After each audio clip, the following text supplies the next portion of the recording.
Hi, my name's Caroline Beckett. I'm Vicar of Brightlingsea and I'm in my living room. My name's Andy Griffiths. I coordinate training for the Diocese of Chelmsford, and the wind is sounding behind me as I sit in an upstairs room. My name's Tara Russell.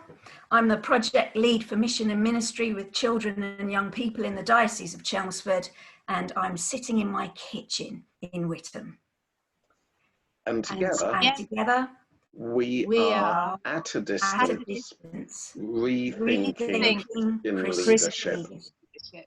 Tara, we are so pleased that you could join us today, because the Diocese of Chelmsford made a commitment to put children, young people and families at the heart of everything we do. But I have to say, looking at the first 12 episodes of this podcast, children, young people and families don't seem to have had much of a look in here.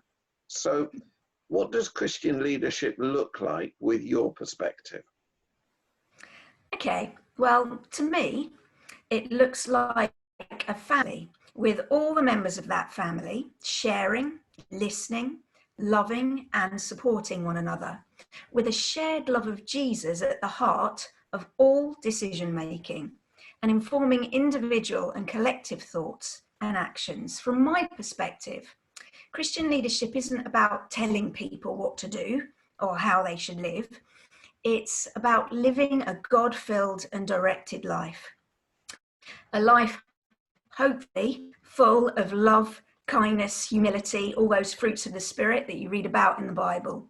And everyone has the ability to do that.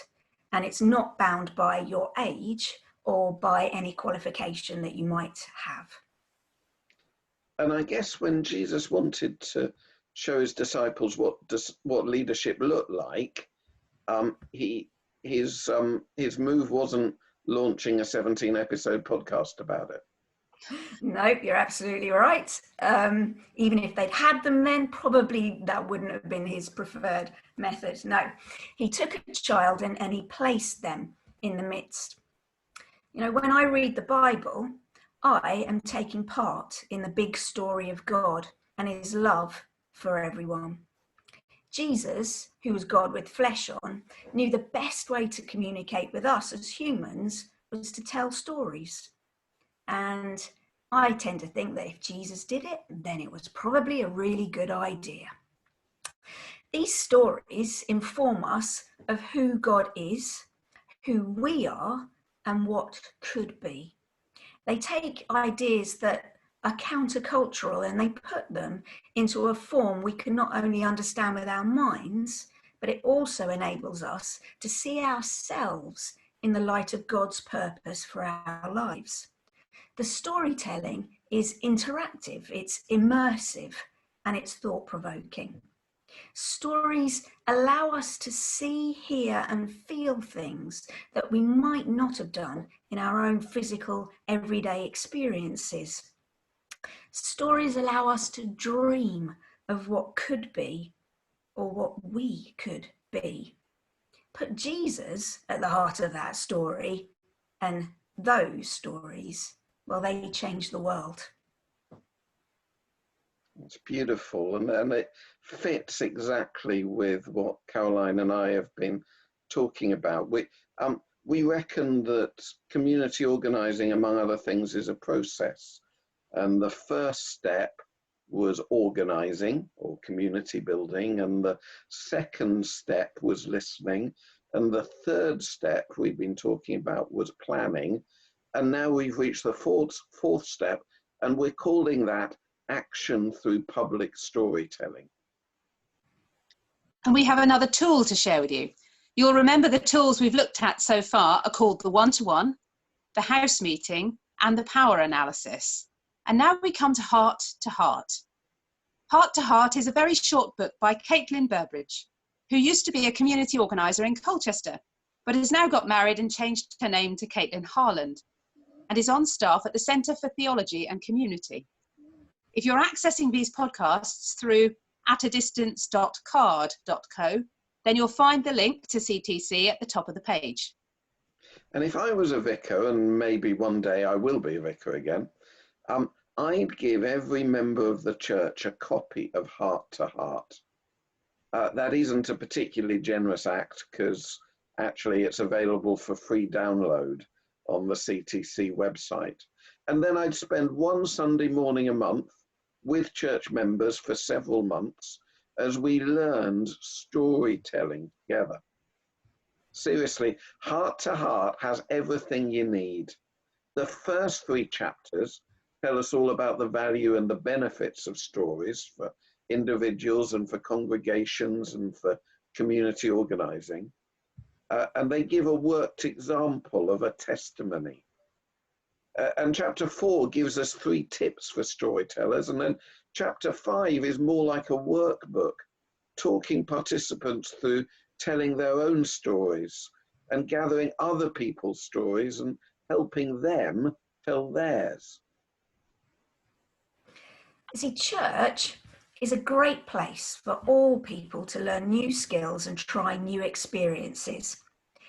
And they should, if we are serious about following Jesus and loving our neighbour, and we maybe know a story about that, be safe spaces for experimenting with different styles of worship, different voices, and encouraging different ways to look at faith and its role in our everyday lives. Children have as much of a part to play in making sure church looks, sounds, and feels like God's family as the adults, lay or ordained. And making sure the voices of children are heard will make our churches more vibrant, life-giving, and joyful. So the $60 million question is, how do we do that? And to use a common phrase, it's not rocket science. We simply include them in every aspect of our church life. So we ask children to join us when we pray. We ask them what they would like prayer for. We ask them to pray, and we include them on all of the rotas so that they can lead us. We include children in our musical worship by inviting them to join us by playing, singing, signing, or creating other expressions of worship through Lego or painting or dancing. We listen to children as they tell us what Jesus is doing in and through them at school, at home, at church. We ask their opinion on all the issues that the PCC or anyone else is discussing, including them in every decision in a meaningful way. Basically, we as adults get out of the way and let children express themselves as God has made them. And at first, we will have to keep reminding ourselves to ask, include, and listen to our children. And we will all have to be gracious when mistakes are made, although we should be doing that for everybody anyway. But eventually, if we persist, it will become the culture of our churches, and we will be so much richer and more blessed because of it. And I just want to applaud and second that, because I came from a church like that. And part of the reason I think why I'm ordained now is because when I was a child and a teen, they had that culture of you had to go at everything. You did everything. You were involved with everything. And the first sermon I preached, I was even smaller than I am now, and I couldn't even see above the lectern. So the reason I prowl in my preaching style is because I could never stand behind a lectern and look dignified, because all people could see was the top of my head. And most of us as teens cut our teeth on the pulpit in that particular church, or just beside it, as the case may be. And we had to go and tried all sorts of things. And that particular church has been a tremendous sending church vocationally over the past 15 years, because young people were included at the heart of things. And it wasn't assumed that we couldn't do or shouldn't be part of. And I think it can be discouraging sometimes if you only have a couple of young people in a church, but actually start with the young people you've got and the passions they've got, and have a one-to-one. Think about safeguarding, obviously, but have a one-to-one with your young people in a serious way about what they care about. And start with the young people that you have and see where that takes you as a church, because they are a gift to you every bit as much and sometimes more so than some of your adult members. And this isn't just about making church life healthier. We're calling for 50-50 Christian leadership. So we're suggesting that just as much effort should go into working with those outside the gathered church and helping them to tell their stories. Now, Andy, back in episode 10, you were telling us about a Facebook group that you've been working with. How's that going? Thank you. Now, I should say we're now talking about adults on a Facebook group, not children. In fact, it's very difficult to get anybody under about 35 on a Facebook group, in my experience. But it's happening. Yeah, still 4,500 people. Still lots of posts every day. Still a certain amount of frustration and people just using it in order to get rid of their junk at the moment. The cannabis seller who offered toilet roll as a free gift with sales of cannabis hasn't been back asking for more posts to be put up in the recent past. I think that was just early in lockdown, and they must have found other supply routes now.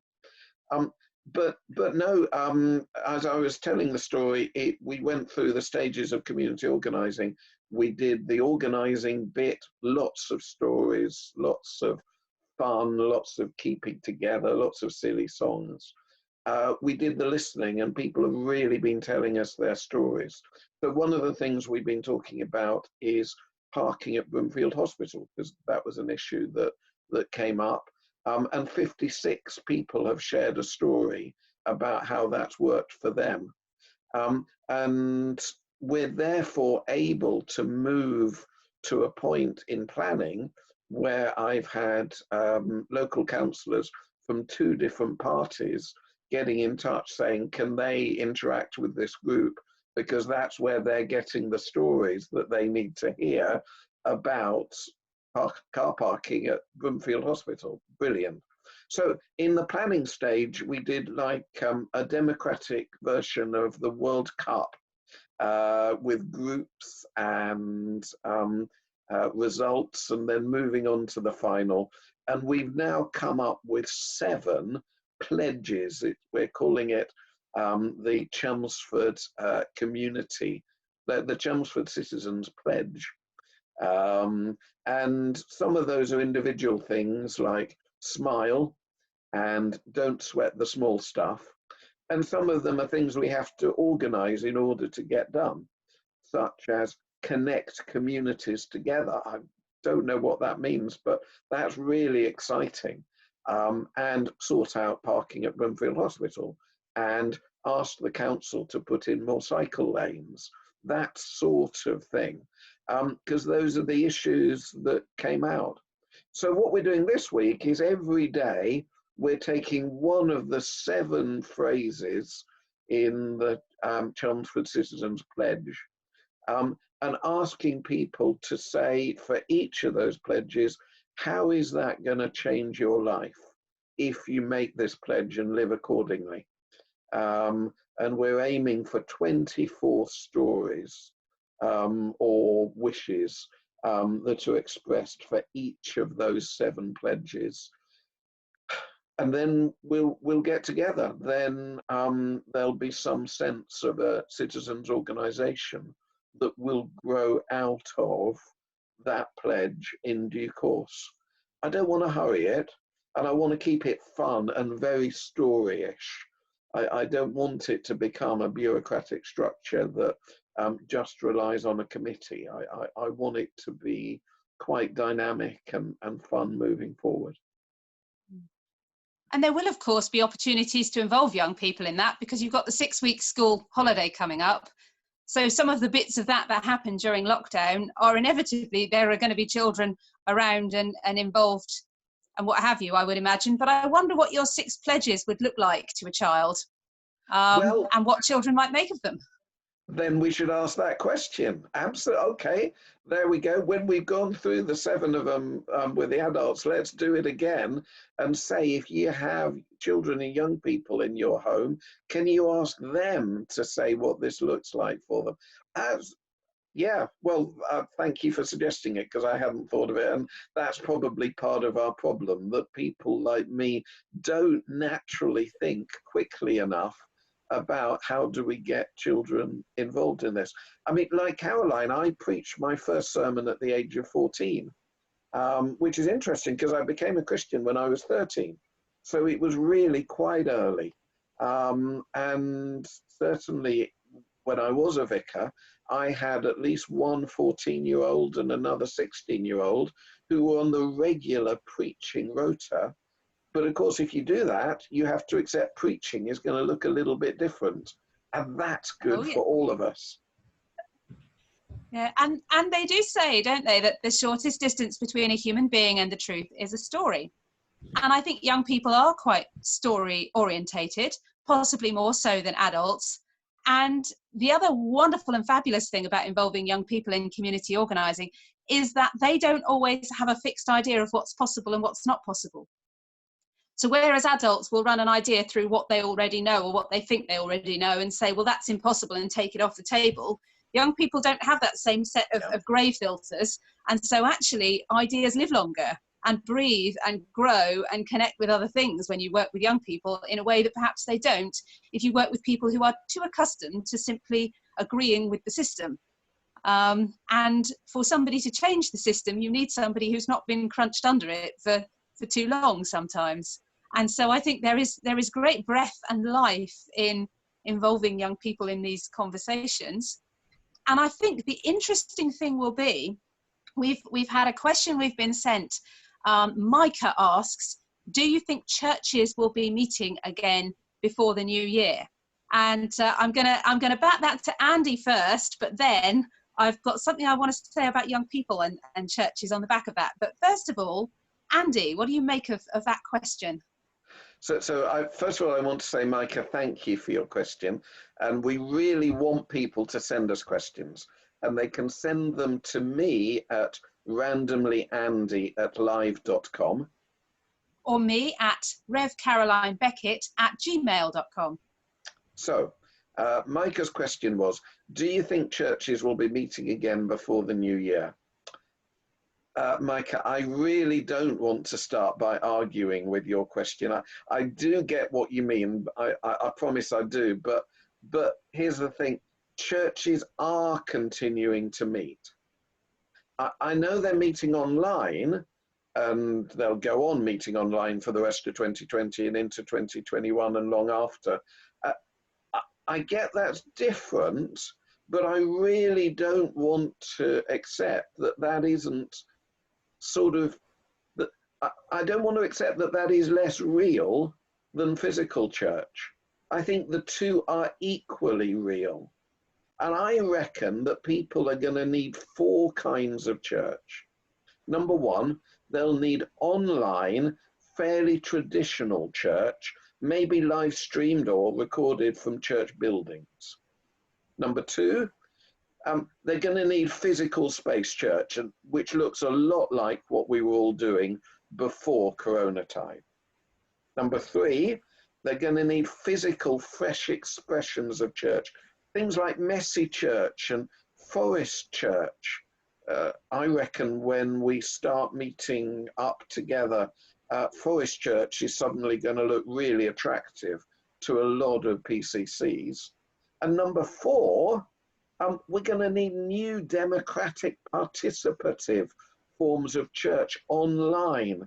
You know, disabled Christians have been pioneering this for years, and people like me are just getting used to the possibilities.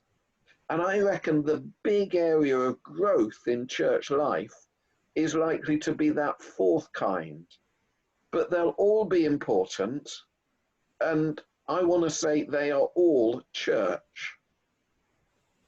And Micah, because Andy kind of critiqued your question but didn't totally answer it, here's my best guess at an answer. And I think in many ways our primary schools are going to lead the way here. because our primary schools are looking at ways of going back, are looking at ways of being that are going to be very different. I'm a school governor, and so I've been involved in a lot of these discussions. It is a minefield, it is a nightmare, it has been a real struggle, and they've been very long meetings, and we're all putting our hearts and souls into this because we care about our young people and their families. But I think by the time physical church meets again in a physical building, in whatever form that takes, our children and not our adults are going to be the experts in keeping each other safe and in finding systems and in figuring out how that works, because they will have already, I suspect, been doing that in school before we are doing it in church. Now, whatever you feel about how soon the government is suggesting that schools go back, and there are huge implications for safety and everything else, and I'm not going to say anything about that because that's not what this podcast is about. But I do think that our young people are absorbing this, they're adapting to this, they're thinking about this. And for my teenagers particularly, they roll their eyes when adults are moaning about not having physical church, because they actually quite like us being able to go to different churches in the same house. They go to C3 church with their cousins, which they're never able to do in real life. You know, in their sort of, and they always say real life like this because they're humouring the adults, because they can go to C3 upstairs in their bedroom while my husband goes to the Baptist church in the dining room and I lead Church of England here. And in a way that has been a greater freedom. But for them, attending C3 remotely is actually, that is real for them. They consider that to be real church. And they've made some really good points, you know, and thinking that through, thinking, well, actually, if we're saying that we have to have touch in order for it to be real, what if you're paralyzed and can't feel touch? Does that mean church will never be real for you? If you're saying that you have to see church in order for church to be real, are you saying that somebody who's blind can never have real church? If you're saying that you have to swallow bread and wine in order to be really connected with the body of Christ, what is that saying to people who can no longer swallow bread and wine? Or to people who are not old enough to be given bread and wine yet, for whatever reason. And so there's this whole thing that, you know, kids see all the outliers and the differences in a way that sometimes we adults don't see, because we've forgotten to keep asking why. And my kids will go on asking why about, you know, 2-3 ideas further on the line than most adults will. So we get some really interesting answers in our house about that. And I think our children may very well have a really important leadership role to play in what safe church looks like going forward. And if I had to guess when, well, it's not so much a when, it's a what. I think we can't go back as church until we can keep people as safe as possible. I think we can't go back to church until we know that by gathering, we're not going to be killing people. And there is something that's been making the rounds on social media. We keep apart so that when we can come together, we're all still here. And I think of those words of Jesus to his Father, I have not lost one of those you gave me. And I think God has given us to each other. And it is incumbent on us not to lose one another by being reckless, by rushing, by not considering all the angles, and by not considering those who are unwell and who are more vulnerable. And so I think church will come back. I think it will be a staggered return. I think it will begin with those who are not in the at-risk groups. And I think it will begin in a socially distanced way. But at the same time, in parallel, there will be fresh expressions like Forest Church. And my Forest Church group are already planning out and marking out the distances we would need and how we would still be able to do Forest Church. And that is a really thriving, imaginative group, which is 50-50 adults and young people at the moment. And I think that possibly that will be our first form of gathered church going back. And I don't think we're the only place where that's the case. But I do think that there will be churches doing that for the first time, for whom that might be a grand adventure. And so while it will be a bit hair-raising possibly for people who aren't used to it, I think that the outdoor gathered church might happen first, and then the indoor sort of socially distanced church might start to happen.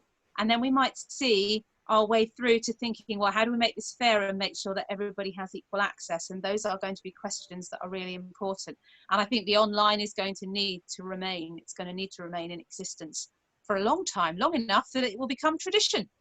Because as we all know, particularly in the Church of England, but in other church denominations too, if you do something 3 times, it becomes a tradition.